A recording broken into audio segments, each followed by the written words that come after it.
Le Fab Lab Utopie de la communauté urbaine Creusot-Monceau participe avec l'association Coronavirus à la fabrication de visières. Ces visières sont destinées à tous ceux qui sont en contact avec le public. Pour commencer la fabrication des visières, on utilise un logiciel qui s'appelle Fusion. Et ça, c'est Sylvain au Fab Lab de Montagny-près-Louhans qui s'en occupe. Et donc, il a créé ce modèle de visière. On voit ici le serre-tête. Et puis, il y a 4 clips qui vont venir fixer la feuille transparente en venant se clipser sur ces petits cônes qui sont sur la visière. Voilà le clip, on peut le voir mieux ici. Donc c'est un clip qui va être fabriqué en plastique sur lequel il y a un trou qui va venir se bloquer sur le cône et il y a ce petit rebord qui va se bloquer sur le bord de la visière.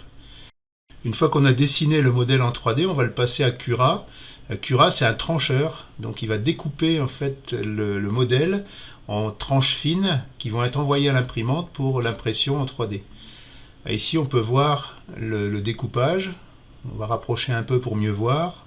Voilà, on va voir exactement ce que l'imprimante va faire, c'est-à-dire qu'on va pouvoir visualiser et vérifier que ce qui va se passer au moment de l'impression, c'est bien ce qu'on souhaite. Voilà, on balaye toutes les tranches et on voit le cône qui s'est matérialisé ici. Voilà, on va faire le même travail avec les clips et on va vérifier ici que le clip est bien conforme à ce qu'on voulait, qu'on a bien le trou pour le cône, le petit rebord pour s'accrocher. Pour optimiser l'impression, on va mettre plusieurs pièces sur le plateau. En général, les imprimantes ont un plateau qui fait 20 par 20 ou 30 par 30. Et donc ça va permettre d'imprimer en une seule fois plusieurs pièces. On peut soit les empiler en vertical, ou alors comme ici, les disposer sur le plateau.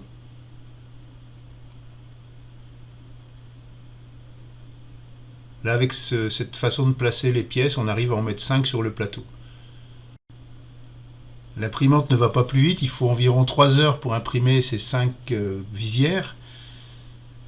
Ce qui va gagner du temps, c'est le fait qu'on n'ait pas à recharger, à enlever le modèle si on a fait une impression unique.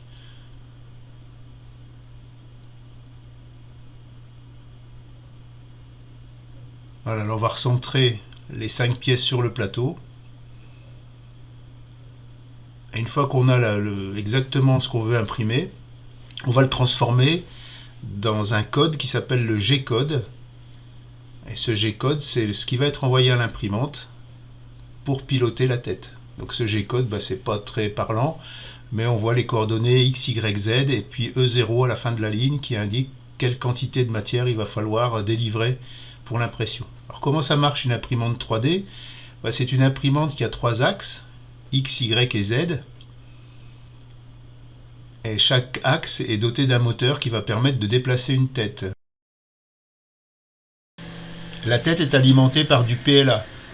C'est un plastique biodégradable à base d'amidon de maïs. Et puis un moteur d'entraînement qui va pousser le filament vers la tête avec un bloc chauffant qui va faire fondre le plastique et on va empiler en fait des couches de plastique entrecroisées qui vont fondre les unes sur les autres. Alors dans la réalité ça donne ça, voilà le PLA ici. Alors sur cette imprimante il y a une caméra et puis un système qui renvoie l'image en Wi-Fi, ça va permettre de contrôler l'impression de partout dans la maison. Alors sur cet écran, on a la température, la vitesse des ventilateurs, enfin un certain nombre d'indications sur le fonctionnement de l'imprimante. Et voilà l'impression de 100 clips pour les visières. On est à peu près à la moitié de l'impression, on voit que la tête se déplace et va déposer du plastique. On est en vitesse réelle. Et puis voilà l'impression des visières ici.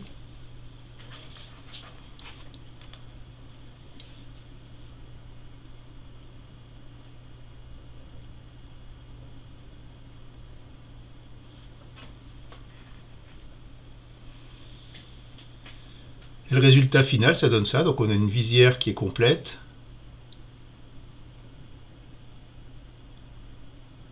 Avec les cônes pour fixer la feuille. Et puis les clips qui vont venir se mettre par-dessus.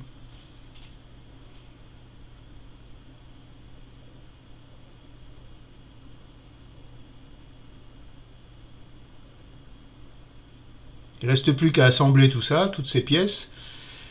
Les feuilles de plastique transparent sont perforées avec une perforatrice classique à 4 trous.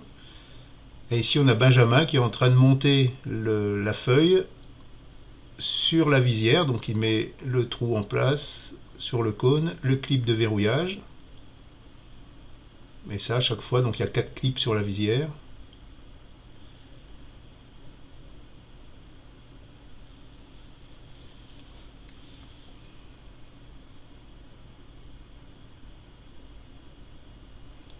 À l'extrémité, il y a une encoche pour que la feuille soit maintenue et ne remonte pas.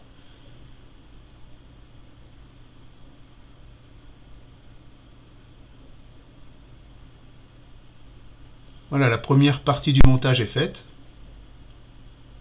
Donc Benjamin passe le relais à Mélodie qui, elle, va monter l'élastique. Donc première manipulation, c'est de faire le trou dans l'élastique.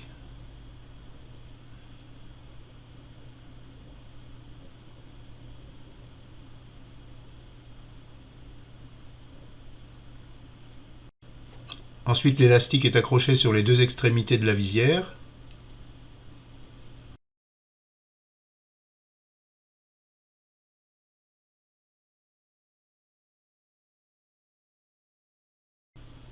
Et il reste à couper le coin en arrondi.